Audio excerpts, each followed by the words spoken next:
We're talking about butchery in the name of religion. Now,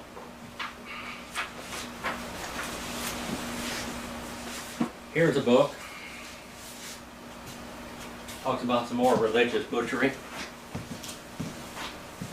The Life of Muhammad, the Apostle of God. Apostle of Allah, that is. By Gilliman. It was written, this is the earliest history.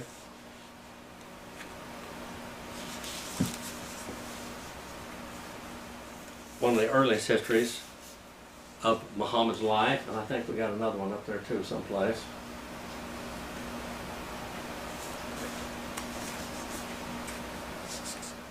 This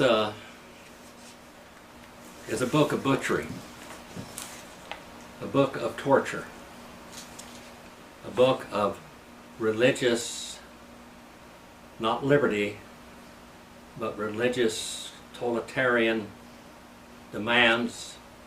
You believe like I do or I kill you, torture you.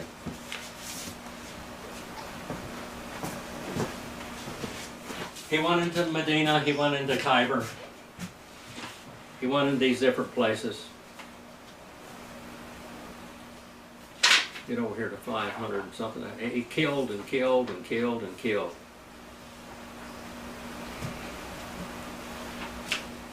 He made a false treaty with Mecca. Then he went back and killed all of his enemies there.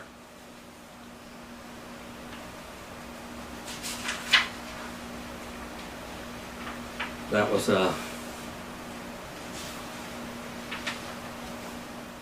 he took Abu Bakr's daughter. That was one of his most faithful subjects. When she was 5 years old, he decided that he wanted to marry her. And so he paid a price, or of course they wouldn't give him anything that Muhammad wanted, but he got it anyway. He had a lot of wives, but he said he had the lust of 500 horses or 50 men or whatever. So he needed a lot more wives than what he allowed his men. But his men could have 4 legal Muslim wives and all the concubines that they could afford to take care of. And so they had 4 wives, but they had all these sex slaves too. Well, Muhammad had more than all of them. Now, Muhammad, when they would go into an area, they would kill all the men. And then they'd take the women and spread and divvy them out as booty. And one time, it was in Khyber that Muhammad had the men killed and the women watching their husbands and children and boys being killed. And he took one of the women that was very pretty, of this one guy that he had drug her past her dead body's husband's body with still blood oozing out of it. She was screaming and going on. He had a blanket thrown over her. In other words, that's mine. Anything on that blanket's mine. Well, she looked good to him. Well, anyway, in a few days, she cooked him a meal. He made her cook him a meal. And he had killed a lamb, and she put poison in it. And they set the meal down there, and they were eating meal, and they had other things besides the lamb. But all of a sudden, his guest fell over dead, screaming dead.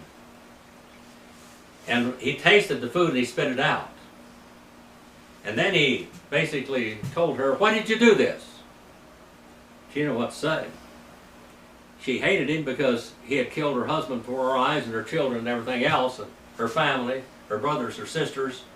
All of these were either taken slaves or killed. So she said this, "Well, I wanted to test whether you were really a prophet of God or not, so if you were a prophet of God, you'd live. If you weren't, you would die." Well, he said, "Wow, boy, you were really smart." So he took her his wife. He went into these areas, he took all the farms, he took everything. And like I said, he took 800 men, he built this ditch, and he chopped their heads off, ripped their clothes off them before he did, so they wouldn't be spoiling their clothes with blood. They'd strip their clothes off, strip them naked, and put them out there, and then they'd chop their heads off. And their women were watching all of this, screaming and howling, and you can imagine what it was like. He'd come up to people, a village or something, he'd say, pay the blood money or be prepared for war and to die. And every time he did something like this, they would write a poem about how wonderful he was. How wonderful leader he was. And no matter what he did, how heinous he did, how heinous he treated these people, turned these women into slaves. But it was all in the name of Allah. This is all in the name of the Pope here. All in the name of the Pope. You tell me which one's better. Which one's better? Which killer is better? The Pope or Islam? Abu Bakr became the successor of Muhammad later. Muhammad did have a son, but the son died. Some people say that Muhammad killed his own son because he didn't want a successor trying to take him over. But don't know that for sure. I'm going to show you another picture here.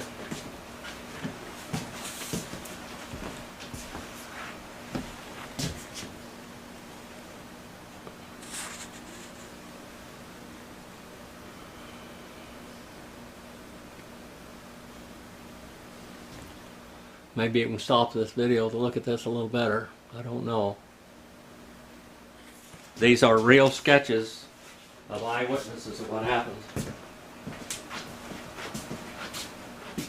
Butchers and cannibals. One of Muhammad's, his adopted son, which then he unadopted because he wanted his wife, he kept receiving all these revelations that were very accommodating to what he wanted.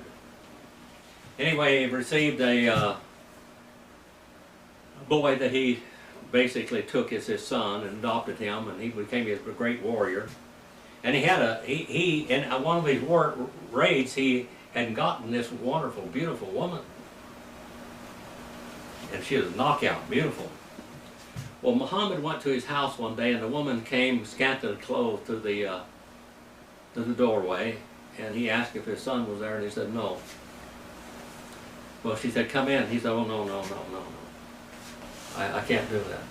So he went off, and she told him that his father had come to see him, and he said, well, what did you ask him in? She said, well, he said he didn't want to come.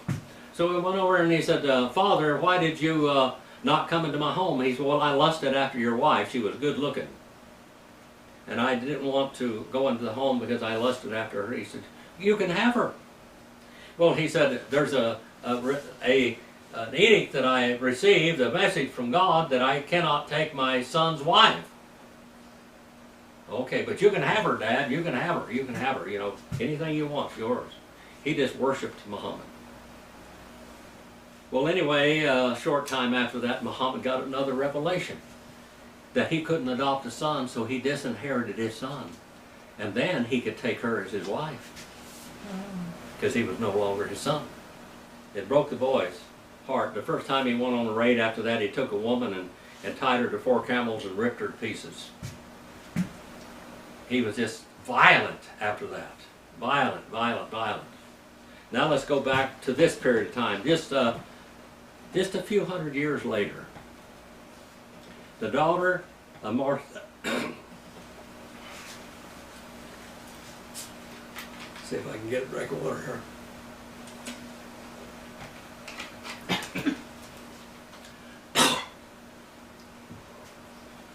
The daughter of Marseille Long of Mobile, about 10 years of age, was taken by the soldiers of Piedmont as she was flying upon the snow. She was running upon the snow. who, broaching her upon a pile or hilbert, roasted her alive upon a broad flame, not far from the place. When they had done this, they cut off slices of her flesh, intending to have made a meal of meat upon her, but not finding it thoroughly boiled or roasted, their stomachs would not serve them to eat it.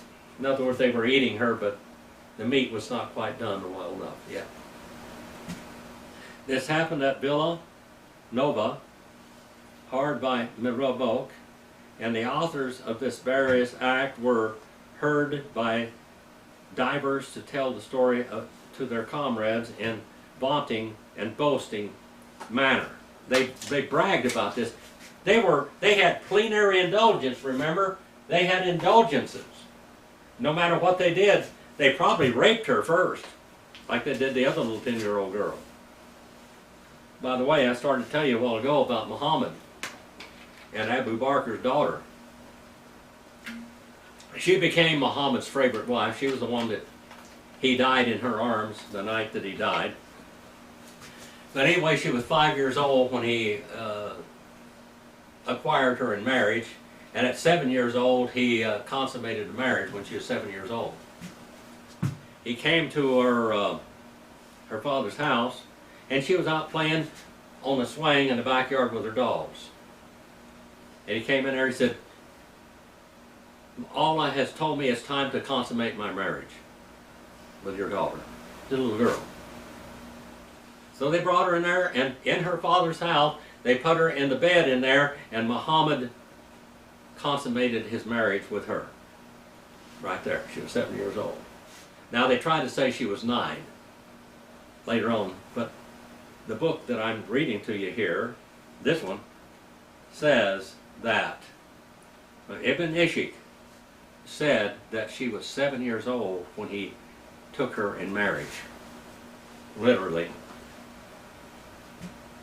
Now on page 351 here, Jacob Michelini of Bobia, one of the chief pastors, elders of the churches in this area, being taken prisoner, had his 2 hands tied to his private members, and afterwards hung upon a certain gate in the most ignominious posture.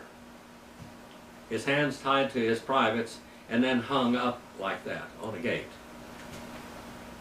But alas,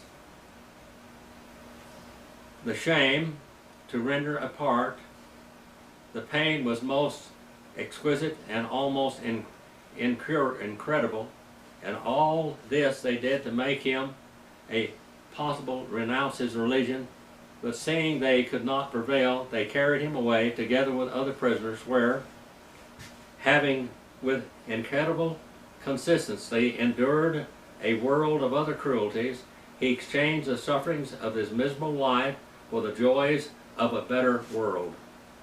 In like manner, Pierre Gros, during the time that he was prisoner, saw 2 other poor Protestants little above La Saronne. They call these Waldenses, they call them Protestants because they were protesting against the Catholic Church before Luther and Calvin, and hanging in a most hideous manner merely by their private members. They took them and they would hang them up by their privates. This is butchery, people. Butchery. And this is in the name of religion. Their hands tied behind them, till at last their very bowels were almost torn out, and thus they died in horrible pain and anguish. Here we go again, page 352 and 353. The butchery in religion.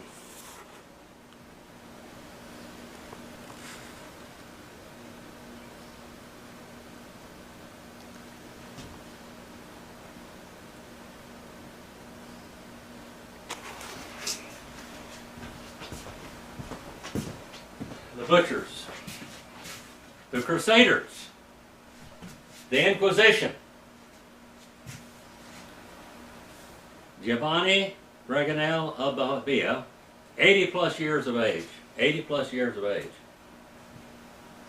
Being a full 80 years of age, had his nose and his ears and other parts of his body cut off, and left in this languishing, forlorn condition upon the snow.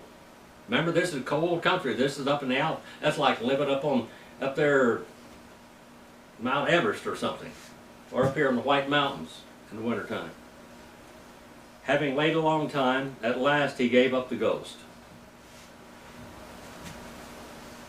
Now this is another thing. They would figure out any way that they could to horrify people, just and laugh about it. Horrible, gruesome things.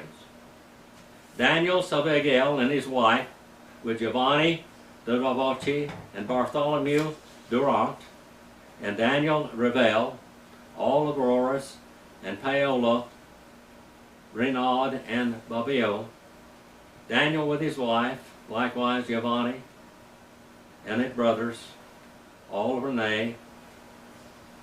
They took them, but they were taken by the soldiers.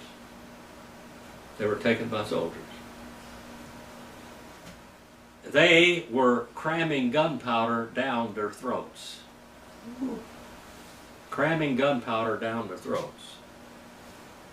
And into their mouths and down their throat, set fire to the same, and so tore their heads off in tatters when they blew up. They made bombs out of them.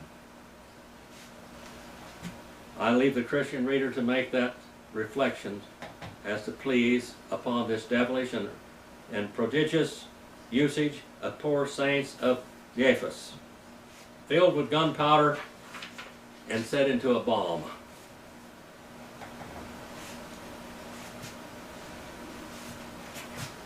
Page 354 and 355.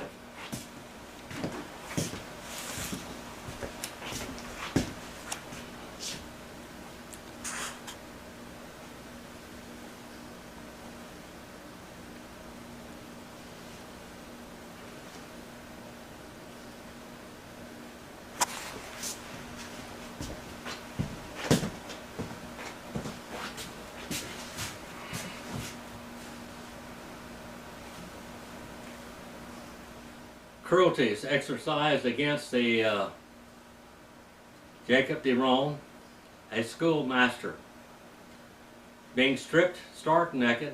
After that, they tore off his nails, his fingernails, with pincers, made 1,000 holes in his hands with daggers' point. Just punched holes in his hand.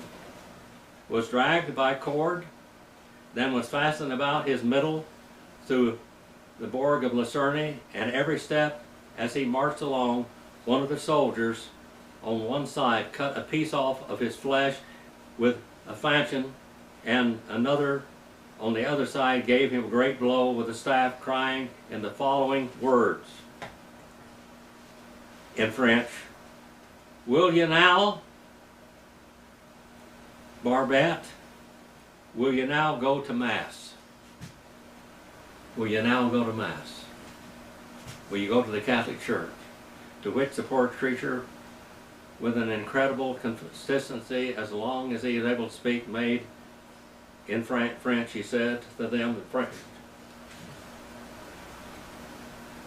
Sharon could read that. "Much rather death than the Mass. Dispatch me quickly for the love of God."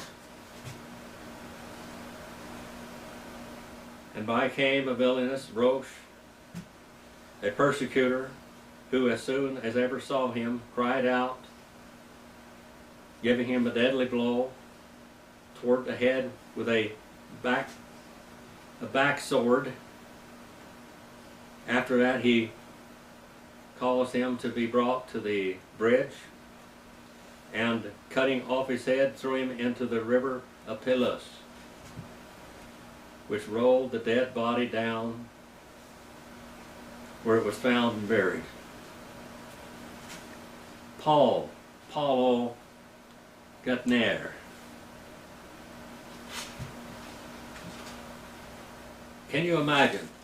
These people sat back trying to figure out what they could do more gruesome, every time. Every time they killed somebody, they tried to do something worse. Being taken by those murderers, they first violently pulled out his eyes, cut off his private members, thrusting his yard into his mouth, and his posture exposed him to public view for several days together. But being not content with this, afterwards they most butcher-like manner stripped this poor creature alive, then cutting the skin into 4 parts, hung the same up in windows of 4 and principal houses of Lucerna. They used his skin as window shades.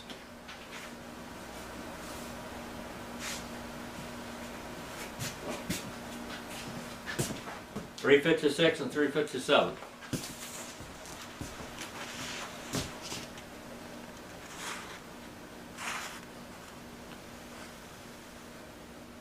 Page 356 and 357 in these sketches now.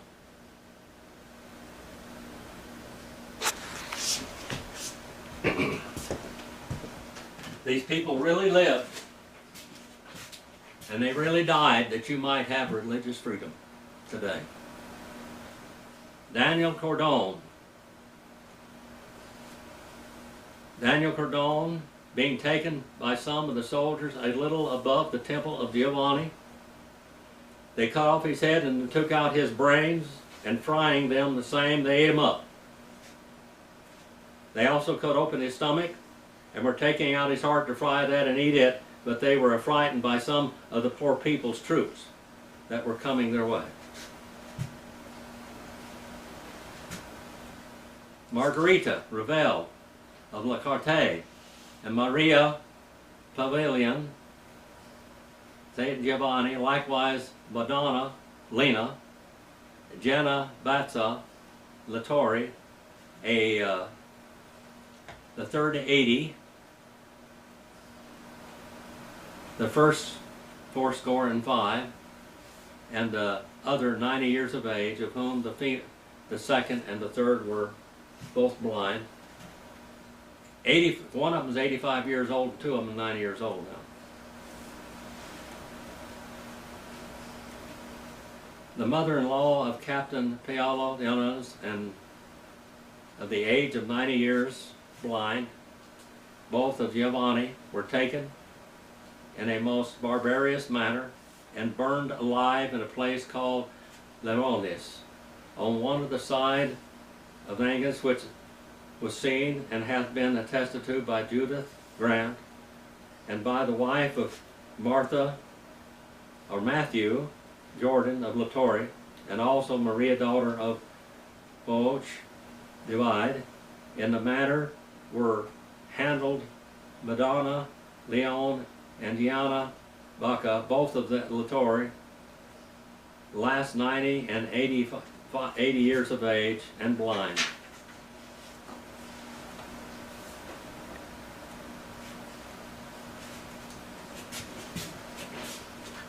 Not a lot of writing on these, so the pictures are worth 1,000 words, they say.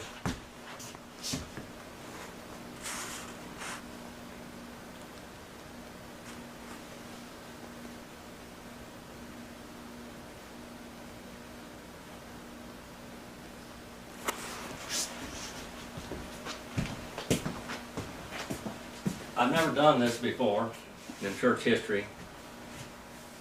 The widow of the deceased Giovanni of Latore, a certain widow, who had lain extremely sick for 3 years altogether. She had been sick for 3 years, was taken by the soldiers, and together with one of her daughters, drawn upon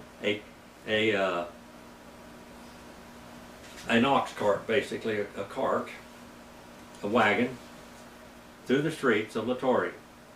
And as they pulled along, some of the sons of blood stabbed their bodies with prongs, pitchforks, and other such like instruments, and others bruised their bodies with flints, throwing stones. Flints were called stones, or stones were called flints back then. And afterwards flung them into the river of Argona, where they soon dispatched them with flints and bats. brickbats are called bricks. And the truth which is attested to by several of the papists themselves, that with abhorrence and so abominable a cruelty. Paul Giles of La Torre, he was fleeing from the murderers, received a shot in his neck. He was shot in his neck. They had guns back then. In a certain place called La Cambre Marcani, after they had slit all his face through, and the chin and nose, and having dispatched him, left his carcass to be eaten by dogs. They cut him up and let the dogs eat him. And this will be the last one here for this class.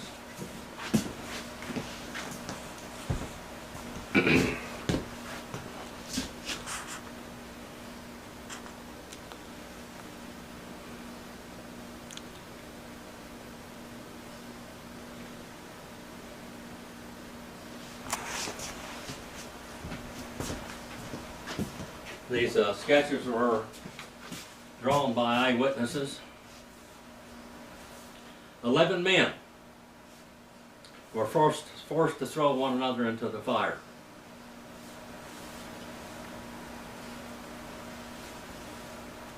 One of them was a pastor of the valley of Bovia.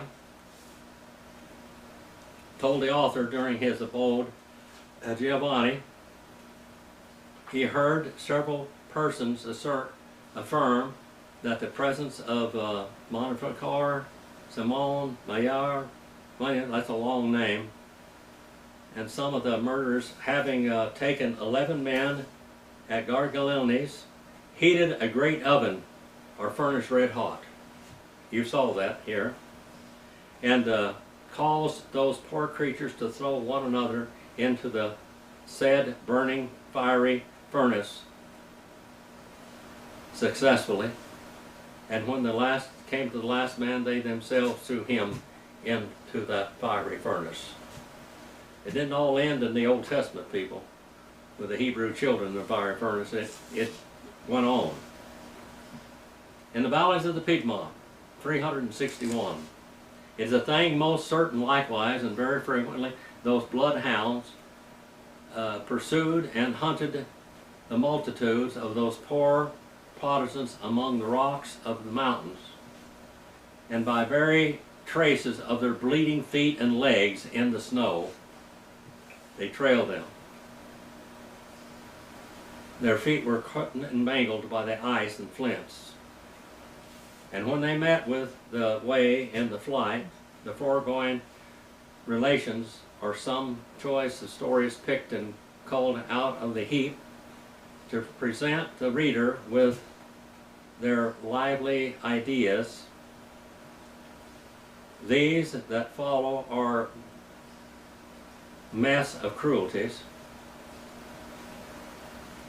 which may very well serve for the second course, many of them being notoriously cruel and barbarous, and every syllable of them verified by most authentic attestations, which the author reserved by him for several weighty reasons, being ready to give an ingenious person all possible satisfaction therein. Then for pages and pages and pages, there aren't any pictures or crafts or illustrations here, but all of these people died for Jesus' name. All of them died being members of the precious bride of Christ. And I know that they're going to be in the bride, don't you? Mm-hmm. These are people who are going to be in the bride. There's no doubt in my mind that these are in the bride. They have a martyr's reward also. We send this message out to help people to understand that freedom was not free. That freedom of religion was not free in any continent. that it all started by these people that died there and ended up here in America. And as we had freedom of religion and speech here, it spread throughout the world in different places, but not where Catholicism and Islam reside. Father, please use this history for your honor and glory. As we look to Matthew 16 and 18, your Son said, upon this rock himself he'll be building his church, and the gates of hell shall not prevail against it. We know that happened. We know that hell has not prevailed against your churches, no matter how Satan tried to destroy it. And you said in Matthew 28, 18 through 20 that your Son would be with us until the end of the age. We'll look forward to that. Help us appreciate what we have. Please forgive me where I fail you in Jesus'